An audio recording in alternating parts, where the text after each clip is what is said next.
Pourquoi la location de matériel, ça peut être une source de problème? Par exemple, on loue une nacelle.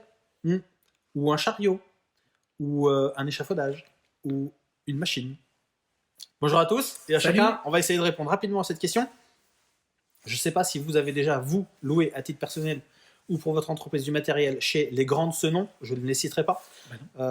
Les couleurs jaunes, les couleurs rouges, je parle de couleurs, je ne vais pas donner.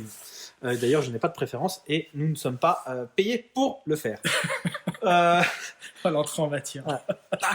Allez, sachez que lorsque vous louez du matériel, il y a généralement un petit tube, notamment je pense aux chariots et aux nacelles, dans lequel il y a des consignes de sécurité. Et ces petits tubes-là sont scellés avec un petit câble. Si malheureusement vous deviez avoir demain un accident dans votre entreprise et que lorsque la police et l'inspection du travail viennent vous voir, font le tour du matériel incriminé ou mis en cause ou concerné plutôt par l'accident, il va se poser la question de savoir si la personne qui était sur le poste était bien évidemment formée, autorisée, apte. Ah bon? Et puis à un moment, on va se poser la question, mais sur ce matériel spécifiquement, est-ce qu'il avait les consignes de sécurité? Et il va vous dire, bah oui. Évidemment, on lui a donné. On lui a donné. Oui, alors... étonnamment. Vous m'expliquez pourquoi le CD est toujours sur le tube? C'est ça. Dites donc.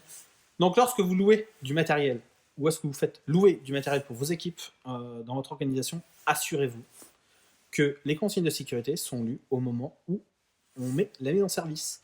Sinon, le jour où vous aurez un accident, clairement, il y aura la preuve matérielle que les consignes de sécurité n'ont pas pu être lues puisqu'elles étaient encore dans le tube avec son scellé.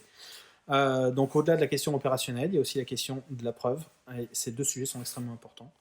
Et vous devez être extrêmement vigilant sur ces points-là parce que clairement, les loueurs là-dessus, c'est leur métier de vous louer du matériel et ils savent très bien où est la limite de leur responsabilité, où est-ce qu'elle commence la vôtre.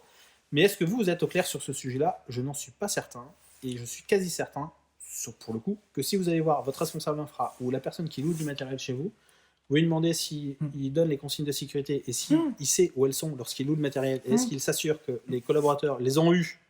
Mais oui, mais les gars, ça fait des années qu'ils utilisent le truc, ils sont courants, t'inquiète. Ouais, j'ai 3 phalanges en moins, hein, pas de problème. T'inquiète, je gère. Bon, le système de preuve, extrêmement important, ce qu'il dit Guillaume. Il y a une vidéo sur ce sujet-là. Il y a un sujet. D'ailleurs, les vidéos, vous les retrouvez sur le site, dans la partie blog. Vous avez toutes les vidéos qu'on propose là, gratuitement avec ce genre d'échange.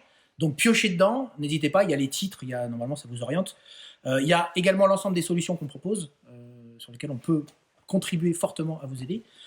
On fait de plus en plus, et c'est bizarre, hein, mais c'est comme ça, d'échanges avec des homologues, même quand ça commence un peu avec des dirigeants, sur comment vous pratiquez cette chose-là. On ne sait pas, soit on va chercher, soit on appelle des amis du réseau pour dire tiens, machin il connaît bien ça, il va renseigner monsieur truc. En fait, n'hésitez surtout pas parce qu'on est en train il y a un réseau qui se construit de connaissances qui est extrêmement riche, qui est partagé et qui est... on touche de l'efficience, quoi, des sujets comme ça, donc c'est vachement intéressant. Pour tous. Vaut mieux un qui sait que 10 qui cherchent. Donc n'hésitez pas à partager, en fait, c'est open. Si on a la réponse à votre solution ou si on connaît la personne qui a la réponse à votre solution, on sera bien évidemment très heureux de vous l'adresser ou de vous mettre en contact. Ça fait partie des choses que l'on sait faire et qui vont dans notre activité. À bientôt. On vous souhaite à tous une très belle fin de journée. Salut. Amusez-vous bien. N'oubliez pas, restez prudents et prenez soin de vous.